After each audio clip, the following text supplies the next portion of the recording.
Welcome to today's video titled Understanding Whiteness.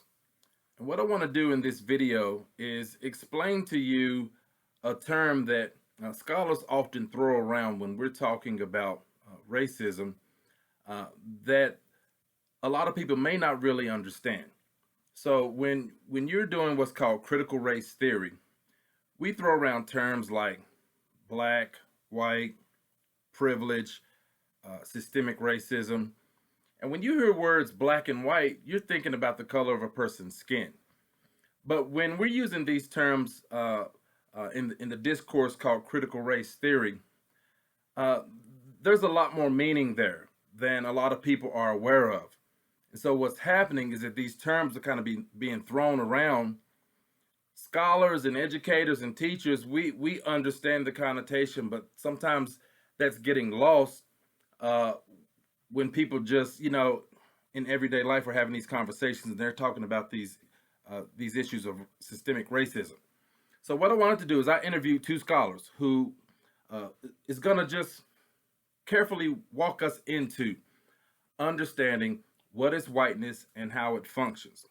I asked two friends of mine, Dr. Shannon Craigo-Snell and Dr. Blossom Stefaniw, to explain whiteness.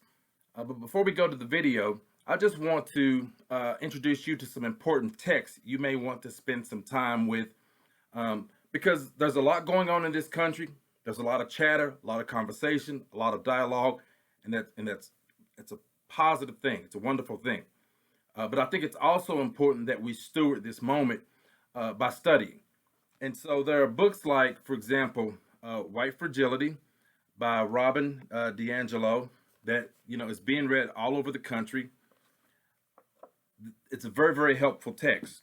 If you want to understand how bias functions, then you really need to look at Jennifer Eberhardt's book entitled Biased. Robert Jones' The End of White Christian America can kind of give you some context on how whiteness functions within Christianity in America. Neil Irvin Painter has a book called The History of White People that I think you need to spend some time studying, because what she does is she really goes back and just gives you a lot of history behind how we arrived in a historical moment where we started to categorize people based on the color of their skin. And there's more to whiteness than that, but Painter is going to really help you to understand the history and kind of how we got here. And then there's the way African Americans interrogate and explain whiteness and how whiteness functions, especially as it relates to race relations in the United States of America. Carol Anderson did a wonderful job with this text called White Rage that really explains how whiteness functions in this country. And David Wellman's text, Portraits of White Racism, is just, an important read in critical race theory, because it shifts your understanding of racism away from individual prejudice to understanding racism as a system of advantage. So I think these are some very, very helpful texts that I hope you'll get some of these texts, spend some time reading these things and understanding how whiteness functions. Now let's go to the video.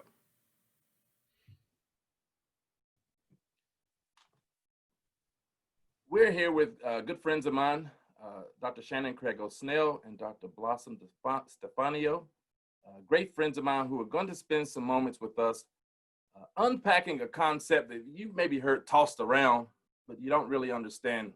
What does this really mean? And the concept is whiteness. So I just kind of want to throw out a couple questions to them, and they're going to kind of help us to navigate, first of all, what is whiteness? What does it have to do with the issue of race and racism and the crises that is unfolding around us? And then they'll circle back around and just introduce us to some resources that they found helpful, because they've done work in various ways addressing this issue and this thing. So I'll let my friend Blossom kind of begin. Blossom, what is whiteness? Well, I would describe it as being given extra rights. So being considered automatically good, being considered a representative of righteousness, or sort of a delegate of the good guys. Um, it involves, especially as a white woman, being considered deserving of protection, being considered fragile and, needing of care.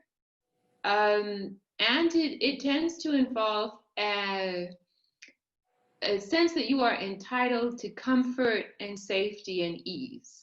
Mm. Now, it would be a pretty good world if we felt like everybody was entitled to safety and comfort and care. That doesn't mean that those are bad things.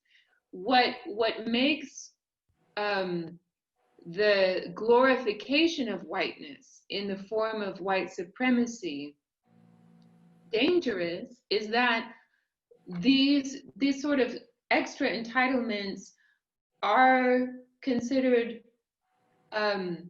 so sort of valuable that you as a white person get to sustain them at the expense of anybody and everybody else, right? So there is a barricade around this sense of self, which is protected through violence. But at the same time, part of whiteness is also concealing your own violence and your own wickedness. So what happens, and I think it's Martha Nussbaum who talks about this in her work on shame and disgust, is that societies like to split. And instead of saying everybody is a little bit irrational, everybody is a little bit rational, we're going to split and make one class of people always rational and intelligent and so on, and the other class of people always only irrational, unintelligent, and so on. So since whiteness is such an exaggerated and sort of one-dimensional notion of humanity, it is going to generate one-sided and one-dimensional versions of humanity that it projects onto other people. Shannon, jump in. That was fabulous, Blossom. It's helpful for me to think about how we got here. If we cast our minds back 700 years, 600 years, people didn't move around as much then as they do now. And groups tended to self-identify. We are the people of this mountain. This is where we live. This is the language we speak, the way we worship. This is how we feed ourselves. We hunt or we fish. These are our ways of greeting one another. And people self-identified in smaller groups that were anchored geographically. With and those people looked lots and lots of different ways, because looking lots of different ways is part of God's good creation. That diversity is intended. Then in around the 1500s, you had larger movements of peoples between continents. And you had a bunch of different European, now Europe, that no one would have considered themselves European. You had Spanish and French and wherever they came from, people from what we would now call Europe, get on a boat and go to Africa. And when they arrived, they said, we are going to name, not from within a community, but from outside it, everybody in this enormous continent, we're going to name them as Black. It wasn't the terminology used at the time, but it is now. Now, there are a gazillion different groups in Africa at the time, and they look really different. The tallest people in the world live in Africa. The shortest people in the world live in Africa. You've got dark-skinned people, brown-eyed people, blue-eyed people, a bunch of different religions, a bunch of different ways of feeding themselves, different ways of organizing a community. But the colonizers came and said, we're going to call them all the same thing. They did that for a reason. they did that in order to diminish them so they could go in and say, and we'll take anything of value we can find here. In the process of differentiating themselves from others, those Europeans defined themselves as white. Before then, there was no white. There were French or German, or I don't even know what countries were actually countries at the time. But you would have named yourself by your people, not your skin color. And it was only when people started moving in colonization, conquest, and then through the slave trade that people were grouped in these large groups that were imposed from the outside. So instead of a self-identification based on a way of life, it was an external identification. And that external identification was created in order to justify the European colonizers, who now saw themselves as white, taking the land, resources, and people in the other continents they came to. So it's not the case that we always came in races and that race is a given. It's not. We made it up. It's not the case that you have race and we messed up and made racism. Nope. We invented the concept of race in order to oppress people. So whiteness is the identity that defined itself as the one who could oppress everybody else. I'm born in 1970 in rural West Virginia. I am white. I can't do anything to make it different. That is a truth of who I am in this culture. But I can try and not identify with whiteness. I can try and devalue that thing that we made up. So instead of thinking that what makes my culture is whiteness, I think, well, actually my culture is Appalachian. My culture is I come from the Parkins and the Craigos, and these are my people who lived in these mountains and who mined coal. So that's a very small way of saying that I can have an identity as a person who is classified as white, that recognizes I am indeed white, but tries to devalue this completely made up system that we have of white supremacy. That's very, very helpful. So a recent poll just came out. In fact, the poll came out yesterday. It was done by Monmouth University.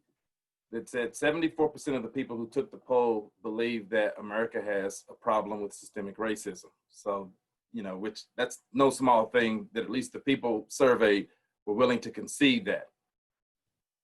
People see that we're in a moment of crisis as it relates to issues of race and racism. So I would love to hear you respond to, well, what does whiteness have to do with this current crisis in which we find ourselves?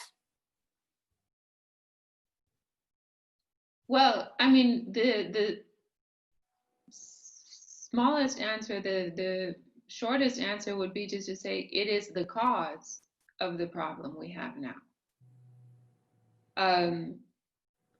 Precisely because it is built to maintain comfort and ease at the expense of others. And so you are going to, if you are invested in whiteness, right? If you can't de-invest, like Shannon just said, right? You will then consider the inequality that you have generated over time to be not your responsibility, but an affront to what you continue to think you deserve. So part of, when as a white person, I started to try to educate myself about this, and actually, I think the first moment I started to really slowly catch on was in conversation with you at a conference, Louis, because you said, I'm worried about what comes after Obama, right? And we now know that worry was very much justified. But as white people, we also inhabit this narrative where there's progress and everything is getting better, and anything bad that happens is an accident or an aberration. But since we're good, since we're so good, then the bad stuff isn't our responsibility, right? So that sort of self-aggrandizement combined with irresponsibility is very, very dangerous, and leads us also to do a couple of ethically very problematic things, including sort of shifting around the problems. What is that game called that people play with, like three cups in the park where you hide the queen or whatever? Yeah, yeah. Right? We play that game with discussions about race and racism. So if somebody says this is racist, we don't say, wow. We don't respond appropriately and say, yeah, this is serious, this is racist, we need to make amends. We say, don't be divisive. Or we say, well, now you're the problem. The racism isn't the problem, but you're the problem for bringing it up. Or my hurt feelings are the problem. Or, you know, the discomfort I experience in thinking about racism is the problem, right? So there, you could also think about something which you could describe as like white mind, right? A white way of thinking, or white epistemology. And that has nothing to do with rationality. What that has to do with is playing a lot of weird games of hide and seek, right? Where we occlude from ourselves a big chunk of reality, you know? And sort of grasp onto this narrative of our own goodness. So when I read the book White Rage, for example, I did not know a lot of the events that had happened. For example, school desegregation. What I learned was there was the court case, Brown versus Board of Education. Then the schools were integrated. Yay, look at us good white people making good decisions and, you know, improving what those bad Southern racists did. But that's not what happened, Right. Yep. right? So we hide a bunch of stuff. We play a lot of hide and seek, and we play a lot of, you know, telling ourselves weird bedtime stories which are not true about how good we are. And those things prevent you from taking responsibility for your actions, right? Because you're not even seeing or thinking about them. I mean, one way we could talk about this is to think in terms of what would be appropriate measures in the face of the wrongs which we have perpetrated. Now, the conversation we're having right now is, let's stop letting the police kill Black people with impunity, right? That is necessary, but that is not proportionate to the total wrongs that have been committed, right? So we're correcting a very outrageous fraction of the total wrongs, but you know, it would be appropriate to do several things which aren't even on the table, right? If we took seriously the medical atrocities that have been committed against Black people, and medical abuse which went on into the 20th century, and ongoing medical neglect and exclusion from access to medical care, it would be appropriate, it would be proportionate, it would be in line with reality and the gravity of what we did to say, from now on and forevermore, all medical care is free to all Black people, prenatal care to burial, so help me God, right? That would be in proportion. Then you would have to do additional things to you know, respond, for example, to exclusion from education, or redlining and exclusion from advantageous housing. So whiteness is very much a part of this crisis because it has caused the crisis through deliberate irresponsibility and through also, I'm just going to call it cowardice, right? Through refusing to face up to the reality of the problem, to refusing to take that seriously and to respond in a proportionate way. Fantastic. I agree with everything Blossom just said. Yes. I think we need to name that at the end of President Obama's second term, I, for one, learned a lot about this country that I didn't know. I thought I was very jaded about race. But we, with the help of Russia and the Electoral College, elected the current inhabitant of the White House who ran a campaign based on white supremacy and then has continued to govern with white supremacy as one of his guiding principles. People who are afraid are really easy to manipulate. And a lot of folks in this country from places like rural West Virginia have been having a hard time as wealth inequality has grown, as massive corporations get more money and pay less taxes for the common good. For every additional billionaire, you got a lot more people in poverty.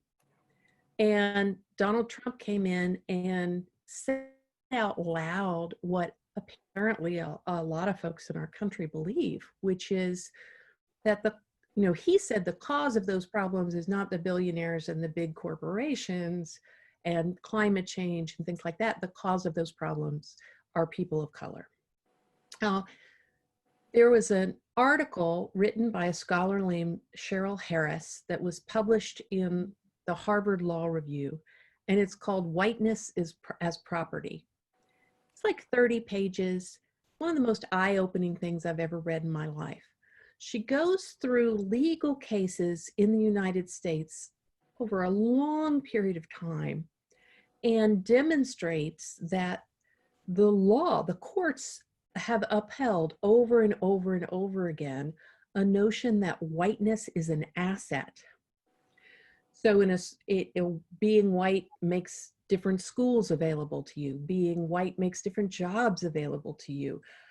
At different points in time, people brought cases to court where someone would say, I'm a white woman and this person said I'm black. I'm going to sue them for the loss for that defamation. And the courts ruled in the favor of white folks. But you couldn't do it the other way around. You couldn't say, oh, I'm a black man and this person said I'm white and I'm suing them for defamation. That wouldn't make sense in the United States because what is valued here is whiteness. And so whiteness is a financial asset. It has functioned as one for every white person. Even the poorest white person has the financial asset of whiteness. So as times have gotten hard and wealth equality has increased and all these different things, there were a lot of folks in our country, white folks, who were eager to hear someone saying, the real problem is someone is trying to take away the value of your most personal asset, your whiteness. If we have too many people of color in this country, then whiteness won't be so valuable. And I think that, where I grew up is now Trump country. And a lot of white Americans don't process this in those kinds of ways where they're intellectually analyzing it. They just feel that their value in the world is diminishing. And if you get an authority figure saying, well, the reason your value is diminishing is because of people of color and you should be afraid of them, they, on some level, understand that whiteness has been their most personal financial asset and are to death that it will be taken away. So we've been governed, if that's even a term that can be used, by a xenophobic, racist, white supremacist in the White House for 3 years. And during that time, hate crimes, anti-Semitism, all sorts of things have risen, have gotten higher and higher. And I think at this point, people of goodwill in the United States are saying enough. This is not okay. Every time I see the protests on the street, I am hopeful. Gives me great hope that there are more good people in this country who are willing to change the way things are, in order to make things better for all of us. Wow, fantastic. And so as we move to a point of finality, I want to say that was very, very helpful. So I think viewers are going to get a lot out of that. Both of you have obviously been reading, you've been reading books, articles. Viewers need to, what are some resources that you have found helpful? What are you reading on the topic of whiteness that's kind of helped you to make sense of what's going on today, and also our history? I mean, there are a lot of recommendations going around about books, a lot of lists in circulation. So yes, do read the books. Do not ask Black people to explain it to you. That is your responsibility to figure it out. We have the research, we have the literature, we have all the necessary information. Don't make anybody else have to baby you along to do that. Just, park your butt and read. Or, there's even a list on Netflix right now, with documentaries like 13th, for example, also the Innocence Project, the documentary Equal Justice, or the movie Equal Just Mercy about the Equal Justice Initiative. Those kinds of things are all very, very helpful. What I would also recommend besides books is to use your imagination and your human capacity for empathy. If you experienced abuse as a child, for example, you have experienced a sense of annihilation, a sense of being nobody, a sense of being unsafe and unwanted and unwelcome, which gives you a little bit of a fraction of a sense of what it's like to live in a racist society. So expand from that experience, right? Sometimes I think in terms of if I'm trying to get clued in to the visceral, the gut level experience of hearing certain things or certain narratives around race, I try to translate it in terms of gender, right? So when people talk about Africa, for example, people say, oh, these people are so poor and it's just a mess, and they give this litany of problems. But most of those problems were caused by white people, and the rest aren't actual problems, right? So if I translate that and imagine men saying, you know what, women really need our help. They have such issues with sexual violence and workplace harassment, and they have these really weird bodies that don't make any sense. We need to help out. Then I have a feeling of rage because, y'all caused most of those problems, and the third one isn't a problem. So doing that kind of sort of emotional thinking, trying to do exercises of empathy, using your imagination can be very, very useful. And also to think, if it helps you to think about racism in terms of, it is a very specific system, but it is adjacent to, to abuse, to violence in general, to exploitation in general. So if racism as a whole seems like a lot to try to figure out at once, step back a little bit and work on the different chunks of it. And because some of my reading that I did around healing trauma has been very helpful in trying to figure this out, because the impact of racism is trauma. In both acute cases and also in terms of chronic complex trauma over time. And also don't do that work with the aim of being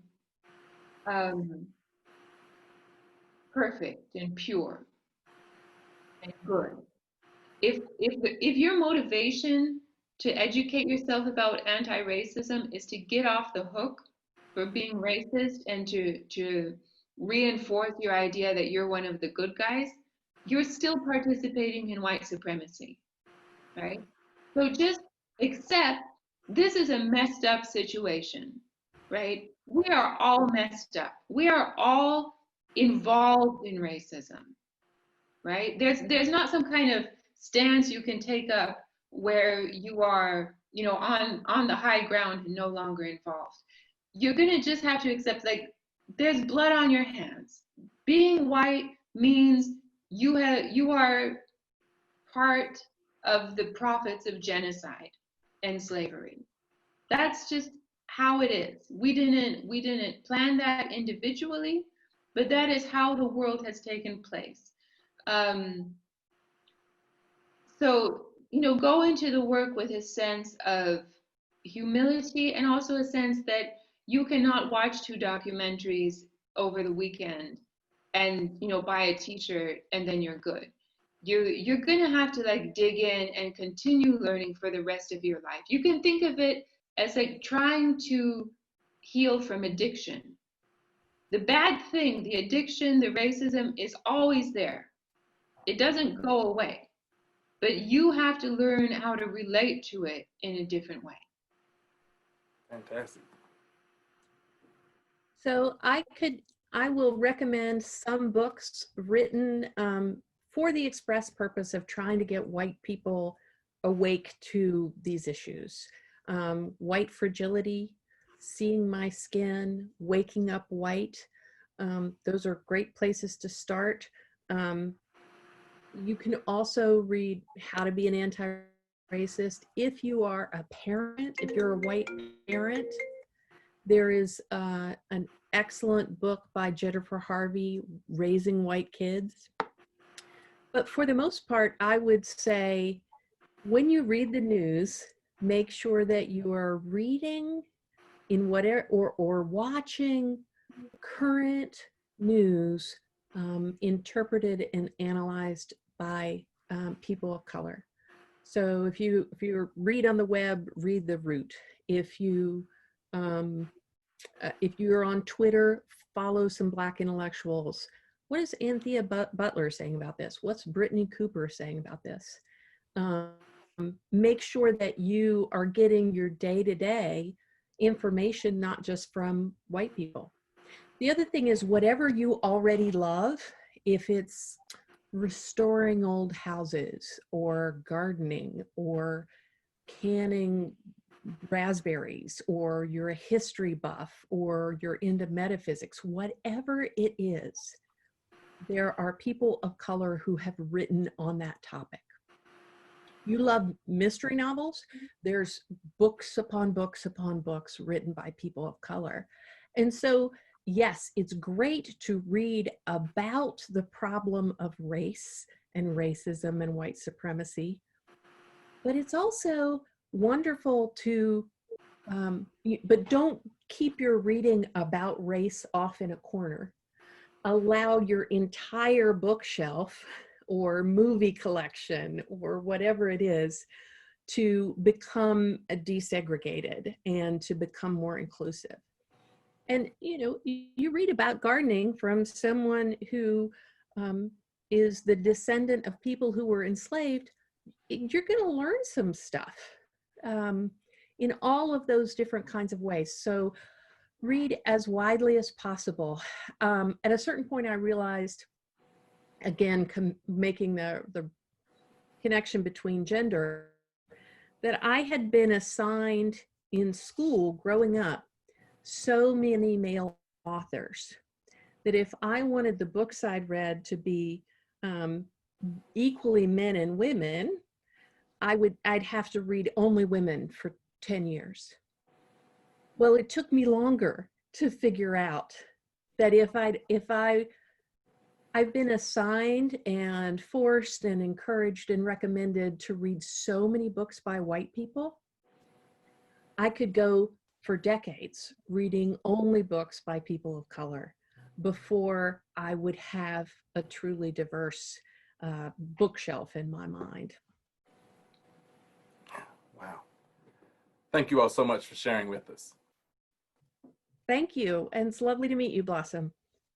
Thank you. Let me hit the record button right quick.